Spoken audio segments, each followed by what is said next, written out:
আমার উপজেলায় ইউএনও নেই, আমার উপজেলায় সমাজসেবা অফিসার নেই, এরকম মূল যে 10টা অফিস এর মধ্যে 5টা অফিসের অফিসার নেই।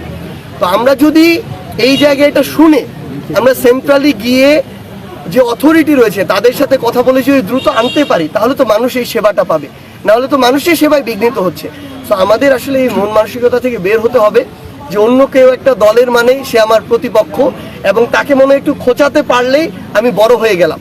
এই ছোট মন মানসিকতা থেকে বের হয়ে এসে আমরা যেন সবাই অন্তত এলাকা এবং মানুষের স্বার্থকে সামনে রেখে একসাথে কাজ করি। এটা যদি আমরা করতে পারি তাহলে এলাকা এগিয়ে যাবে। আর স্পেশালি আমাদের এই উত্তরের মানুষদের এই ক্ষেত্রে আরো উদার হতে হবে, আমরা যেন একসাথে কাজ করে এলাকাকে এগিয়ে নিয়ে যেতে পারি।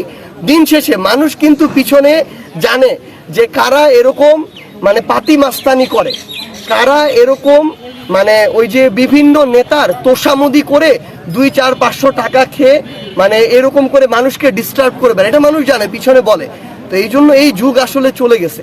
এখন আমরা মানুষের জন্য কাজ করি, তাহলে মানুষই আমাদেরকে, আমরা যদি কোনো একটা বড় রাজনৈতিক পদে যেতে চাই, প্রতিনিধি হতে চাই, মানুষ ভোট দিয়ে আমাদেরকে সেটা নির্বাচন করবে।